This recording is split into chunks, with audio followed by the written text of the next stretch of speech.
Welcome back everyone to Genshin Interact. We'll be taking a look at the first half of the 4.4 banners today.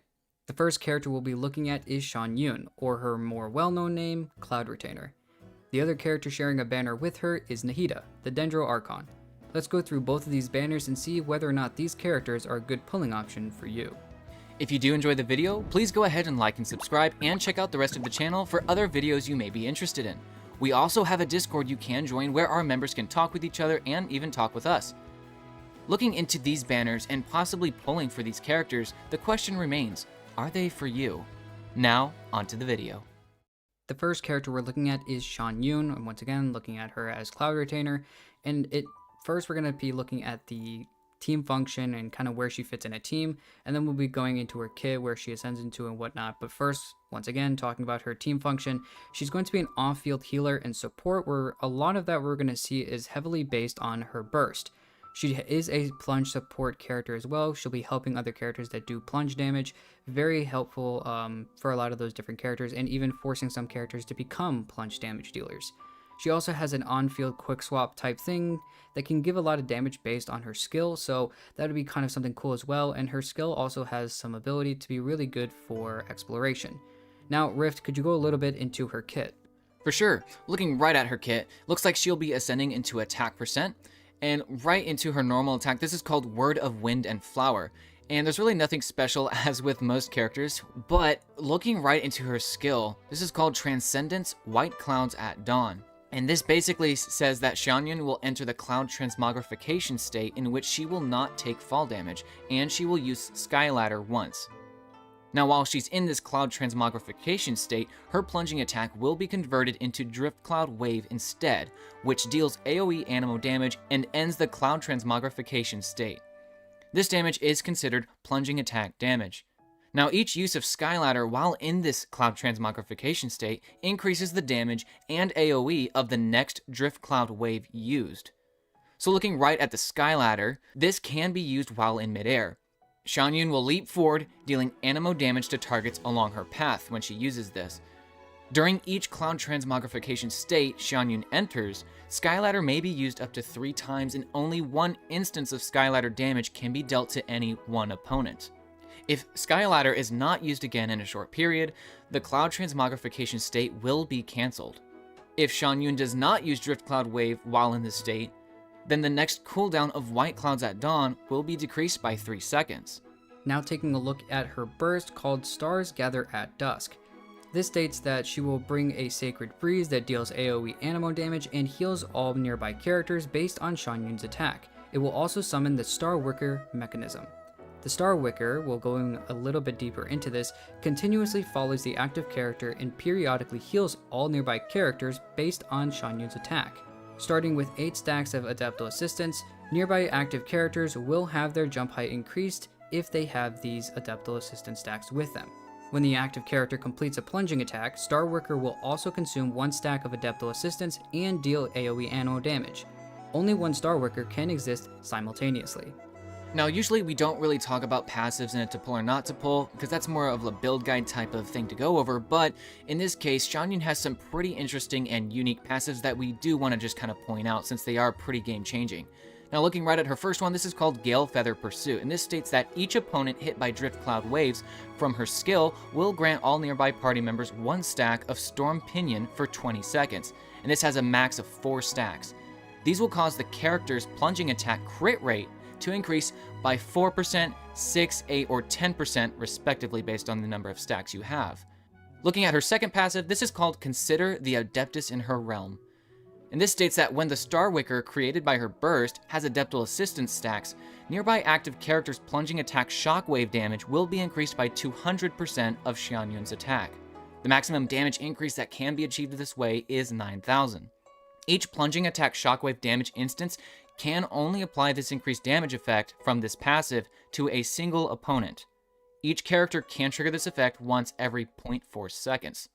Now looking beyond Xianyun, and we're going to be talking about Nahida, the Dendro Archon.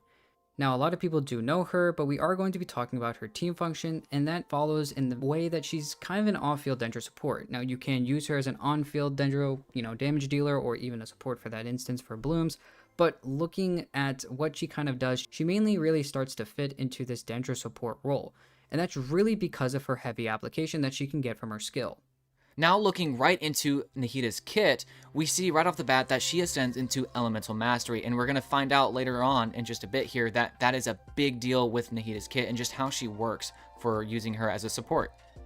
Looking at her normal attack, this is just called Akara, and once again, there's nothing really special about this other than if you, let's say you have a C6 Nahida, that's where it becomes a little different because she becomes more of a damage roll. But other than that, it's really nothing special. So looking right at the skill, this is called All Schemes to Know, and this is one of the main parts of Nahida's kit. This skill will send forth karmic bonds of wood and tree from her side, dealing AoE Dendro damage and marking up to 8 opponents hit with the Seed of Skanda. Now when you hold the skill, this skill will trigger differently, and here's how the hold version works. Now when you hold the skill, you will enter an aiming mode, which will allow you to select a limited number of opponents within a limited area. During this time, Nahida's resistance to interruption will be increased. Now when you release this hold version, this skill deals Dendro damage to these opponents that you've marked, and will also mark them with a Seed of Skanda that you'll be able to notice during gameplay. Aiming mode will last up to 5 seconds and can select a maximum of 8 opponents.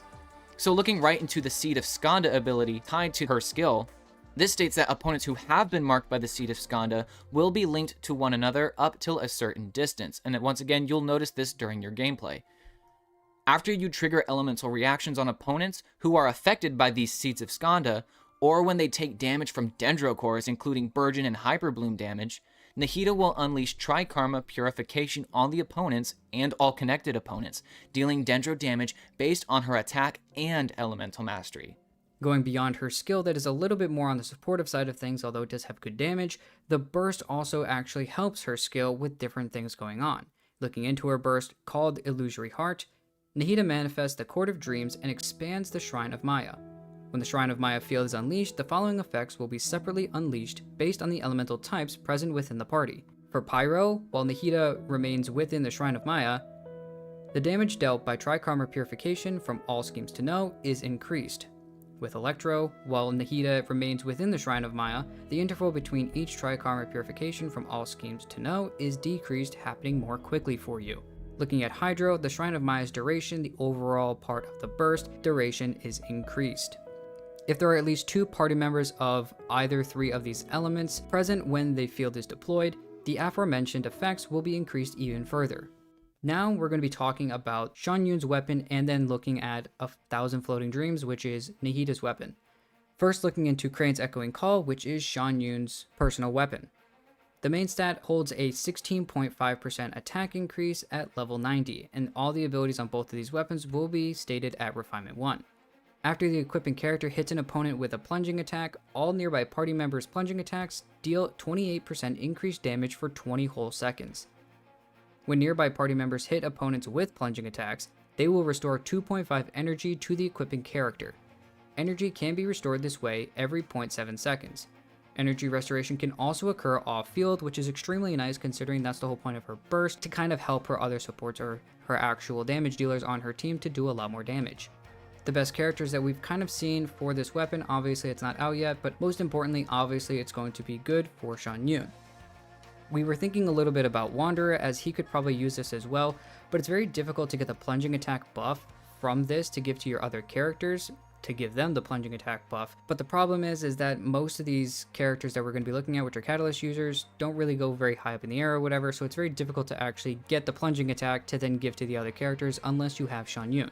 Now, Wanderer at the end of his skill state does have some sort of plunging attack thing, but usually you're going to want to be going more of a damage route with Wanderer so that he's the DPS of the team.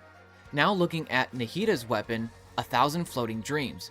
This has a main stat of 265 Elemental Mastery at level 90, and the ability I'm going to be stating assuming that we're talking about Refinement 1. It states that party members other than the equipping character will provide the equipping character with buffs based on whether their elemental type is the same as the latter or not.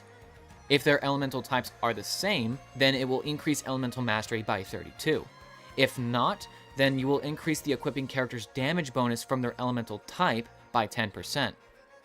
Each of the aforementioned effects can have up to 3 stacks, and this makes sense considering you have 3 other teammates on your team. Additionally, all nearby party members other than the equipping character of this weapon will have their elemental mastery increased by 40. Some of the best characters for this weapon, obviously, it is Nahida's weapon. It's going to be great for her, and she does love EM. We've already looked at her kit and know that she uses EM for even her personal damage.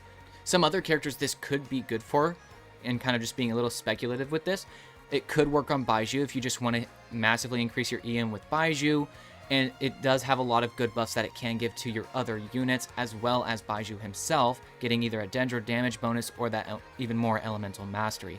Another character could be Lisa, again, especially if you're doing like an aggravate Lisa. This can be very good just for the massive amount of elemental mastery this can give her, as well as a higher base attack just due to being a 5-star weapon. And with the same reasoning, you could also put this on Yaimiko for the elemental mastery and higher base attack, and then as well as Sucrose. Sucrose is important to have high elemental mastery, which she can get from this weapon, just so she can give even more elemental mastery to her teammates, which is something that's very unique to what Sucrose does as an Anemo support. Now we're going to be finally going past the kits and looking beyond the two characters themselves, and we are going to be talking about the summary, and first looking into our pulling options and what you guys are going to be looking at for some questions. So the first question we have is, do you need either character on your account, and what elements or roles is your account in need of? First, looking at Xianyun, she's a great support character to make high plunge damage character to do lots of damage, and that's great. And her ability to use Viridescent is also very, very nice.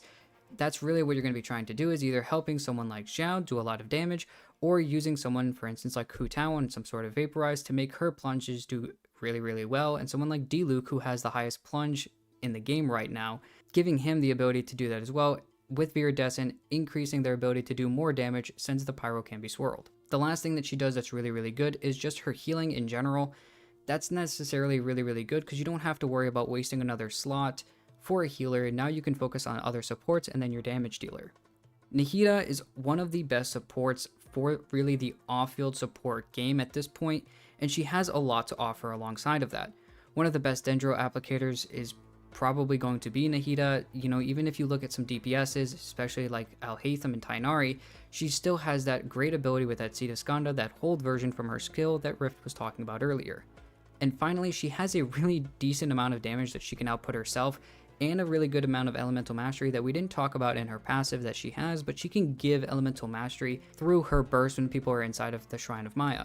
So even talking about this herself, she has so many different ways to give good Dendro application, the idea of giving other characters buffs, as well as getting good damage herself. She really is just a full solid character. Looking at the next question we ask, do you have the resources to properly invest into the characters that you pull? And looking right at Xianyun, we do know that she's going to be a leeway character as she's dropping with Chen Yu Veil and whatnot. So she's going to take leeway materials, and for a lot of new players this is going to be really nice just because leeway doesn't take too long to get to, as well as you can always join a friend's world to take materials that you need. Just make sure you ask them first, and that's always an alternative way to do that as well if you're not in leeway already. And then looking at Nahida, she takes Sumeru materials. Obviously, you know, she is the Sumeru Archon, so that makes sense, right? But do note that it is a story-locked area in some regards, especially because what I think of is her boss material for upgrading her talents. She does take one of the materials from the Scaramouche boss fight, which the only way you're going to get that outside of co-op, once again, you can get that if you just do co-op with people, join a friend's world, and they can trigger that fight for you, and you can claim that way. But if you want to get this on your own, you will have to work up to the Sumeru Archon quest line, beat Scaramouche, that way you can get it on your own. So just keep that in mind. And then going right into our next question, we ask, what kinds of teams are you trying to build? And this is a little bit more of an important question just because knowing what teams you're trying to build is, you know, obviously going to affect what characters you may want to look at pulling or prioritize over other characters. This is really going to answer if you want to pull the character or if it's a better idea to just save in general. So when looking at Xianyun and the teams that you're building, you know, teams that can use a Viridescent user to swirl and buff damage, Xianyun will fill this role just because she is an Anemo support, and like Vixen was talking about already, you can just slap Viridescent on her and use it for characters like Diluc, who a lot of people have been talking about just because he noticeably has the highest plunging damage scaling in the game. But you also don't need a healer when you use Xianyun in a team like that, since she is the healer of that team. So it kind of reminds me of some characters like Jean or Sayu, where they are Anemo characters that can be your Viridescent Venerer buffer, but also can be the team's healer. So Xianyun is going to be our version of basically Jean if you don't have Jean, or if you already have Jean. Maybe it's just something to think about of, do you really need this? Now, if you have Xiao or you don't have Xiao, I think that's another turning point, because Xiao is one of the only characters in the game, and then we're also going to be getting Gaming, that actually focus on dealing plunge damage. So upon release with Xianyun, I think we'll definitely see just the value of Xianyun paired up with Xiao and Gaming. And it's always, that's another good point to bring up, it's always, you can't go wrong waiting just to be safe. If you're really not sure on the banner, once the banner drops, you don't have to pull immediately. You still do have 21 days. So seeing how she works, watching some YouTube videos can really help you decide on if you want to pull the character or not. And so looking right into Nahida, we see that she's a Dendro-related character, and so any Dendro-related reaction team, she's basically best in slot for any of those. Like, you can't go wrong with Nahida if you're doing any kind of Dendro team. So a lot of her best teams include the Nilou Bloom teams, Dendro DPS teams with Alhaitham or Tighnari, and even Hyper Bloom teams that involve Kuki or other Electro Hyper Bloom proccers. Now, looking beyond the pulling options, we're going to be talking about weighing the dangers of just looking at free-to-play players, veteran players, and players that are looking at constellations. These questions are for the people who are generally looking for help on whether they should get the character, whether they should go for the constellations, how that affects their personal account based on that. At the end of the day, they are your hard-earned Primogems or your credit card's hard-earned Primogems, so you decide on how you want to spend them. This is more or less just a guide for you guys so that you can kind of figure out how your personal account kind of ties into how these characters can tie into your account. First, looking at free-to-play players, you guys need a lot of characters that are going to slot into a lot of different teams so that it makes a lot of the late game stuff that you're going to be going into really easy. It's going to make a lot of early game stuff easy, as well as it's going to make you a lot more used to the combat system and a lot of other things that are going on, getting used to elements and whatnot. It's going to help you a lot to really get the basics down before late game content kicks in, where you're really focusing on a lot of characters, kits, and builds. Xianyun for this is very cool, but she doesn't really seem to have a kit specialized for early game players. Like Rift was talking about, looking at Xianyun for characters like Xiao and Gaming are probably your best bets, but even still, you really should be focusing on a lot of DPS characters for your 5 stars and really making use of a lot of the 4 stars you guys are getting for your characters, for your 5-star DPSs, and that's really what you guys should be focusing on. Nahida is very similar, but she's among the list of characters that kind of breaks out of this mold sometimes. She's among the list of characters that most players should think about pulling no matter what. So no matter what bracket you're in, you should really be pulling for Nahida, because she is really good, and there's a lot to bring to the table because of her. I even have Baizhu, and I have Yao Yao and Kale, and obviously Dendro Traveler, but at this point, I don't need a Nahida. I was thinking about it. I have the Alhaitham, I have the Tighnari, all of these teams that could really use, obviously, the Dendro Archon, and we've talked about how good she is. The thing is that I don't necessarily need her. Now, once again, nobody's going to be telling you you made a stupid decision pulling the Dendro Archon, or pulling Raiden, or even pulling Farina. The idea behind it, though, is that it would be maybe necessarily not the smartest choice to go after them if you are content with the amount of Dendro already on your account. I like that I already have plenty of Dendro characters I can go to outside of Nahida, so I don't really necessarily need to pull. It wouldn't be a stupid decision, but it's not necessarily my smartest choice either. Looking into veteran spenders and veteran free-to-play players, Rift, what can you tell us about how they should be looking at these characters? Yeah, for sure. So these kind of players should already have a decent lineup at this point in the game. Maybe you've been playing about a year now, more than a year, maybe all the way since the beginning. So by that point, you have very good teams, you have very well-built characters, and you already have 2 4-person teams, maybe even more than that, for the Spiral Abyss. So when you're looking at banners at this point, you're probably thinking more about niche characters, or characters that are much more tailored to min-maxing your DPSs. So having characters like Zhao, Hu Tao, Diluc, that can make you heavily consider getting someone like Xianyun for the plunge attack damage increase when you're at this point in the game. Because if you have Zhao and you're a veteran player, chances are you've already done everything you can to make your Zhao absolutely broken. You use all kinds of buffers like Bennett, Mona, the list can go on and on.